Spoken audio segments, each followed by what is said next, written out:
Ტრასტუდიო ფილმის ნაწარმოებს, რომელსაც რეჟისორი სანდრო კაკულია იღებს, სულ მალე ფართო საზოგადოება იხილავს. ფილმის დამდგმელი ოპერატორი გოგა დევდარიანია. 4 ადამიანის 4 განსხვავებული პოზიცია და ინტერესი, ისტორიული წარსული და დღევანდელი რეალობა. რატომ დაარქვეს ფილმს დედლაინი და რეალური ოცნება, რომელიც ფილმის მთავარმა გმირმა თამაში აიხდინა, ნახეთ ნინი მთვარაძის სიუჟეტი.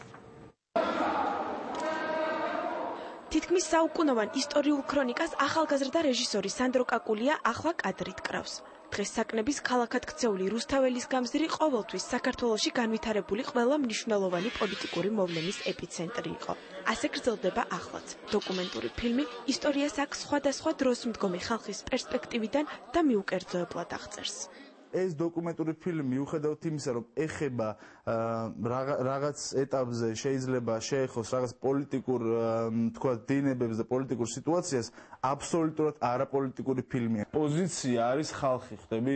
და იმის გამო უკვე 2 თვეა ვიღებ და პირველი 1-10 დღის განმავლობაში ქონდა ხოლმე ეს გადაძალვის მომენტი, მაგრამ ეხლა უკვე ფილმი თითქმის მთავრდება და საშიშროება ამისა არ არის გარდა იმისა, რომ ჩვენ ასე გვინდა და თავიდან კიდევ იმიტომ, რომ ჩვენ თვითონ ადამიანები, რომელიც ეხლა ამ ფილმს ვაკეთებთ, ჩვენ თვითონ გვაქვს არ გვაქვს აი ესეთი კაფეოდ ჩამოყალიბებული პოზიცია ან ერთ მხარესო და ან მეორე მხარეს.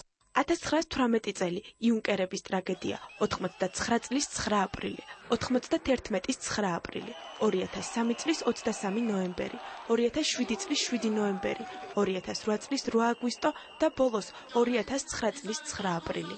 თარიღების სიმბოლიკამ რეჟისორს ფილმის სახელი დედლაინი უკარნახა.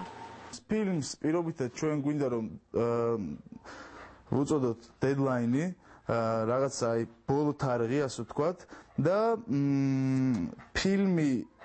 ფილმში იქნება ნაჩვენები უფრო მეტად, რა თქმა უნდა, ბოლო აი ეს პერიოდი, იმიტომ რომ დიდ აქცენტს 9 აპრილიდან მოყოლებულზე ვაკეთებ, თუმცა დასაწყისში ასევე დიდი დრო დაეთმობა ისტორიას. გიორგი მასხარაშვილი ფილმის 4 მთავარი გმირიდან ერთ-ერთია, რომლის პერსპექტივიდან დანახული რეალობა სანდრო კაკულიას ნამუშევარში წაიკითხება. მასხარას ნაამბობი 4 ისტორიიდან ერთ-ერთია, თუმცა ისიც სიმართლე, როგორც სხვა დანარჩენი. მოვდივარ, როცა დრო მაქვს უბრალოდ იმისთვის, რომ აქ ვიყო როგორც ყველა ხალხი, იმიტომ რომ ვიღაცებმა ნახონ, რომ ხალხს ფეხებზე არ კიდია. ასე თუ ისო ხალხი თითოეული ადამიანი თავის პოლიტიკურ პოზიციას მიტინგზე მოსვლით ან არ მოსვლით აფიქსირებს. ფილმის მთავარი გმირი კი ისე როგორც ფილმში, ასევე რეალურ ცხოვრებაში თავის პოლიტიკურ აზრს ერთი პლაკატით გამოხატავს. ერთ-ერთ მეზობელს ვეუბნები. რატომ სადგა სისტემა, სად არის ხალხი? ამ შემთხვევაში ჩემ პლაკატზე სისტემა ზევით დგას, ხალხი ქვევით, ან სისტემა ხალხზე დგას.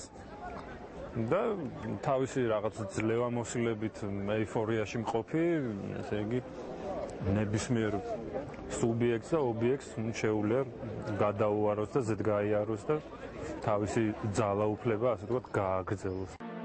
არანაირი მოწოდება და საუკუნოვანი პოლიტიკური ისტორიის აპოლიტიკური შეფასება. დოკუმენტური ფილმი, რომელშიც დუბლი არ განმეორებულა და თამაში თითქმის არავის უწევს, ქართული რეალობის ასახვის მცდელობაა. სანდრო კაკულიას დედლაინის შეფასებას ფართო აუდიტორია მაისის ბოლოს შეძლებს.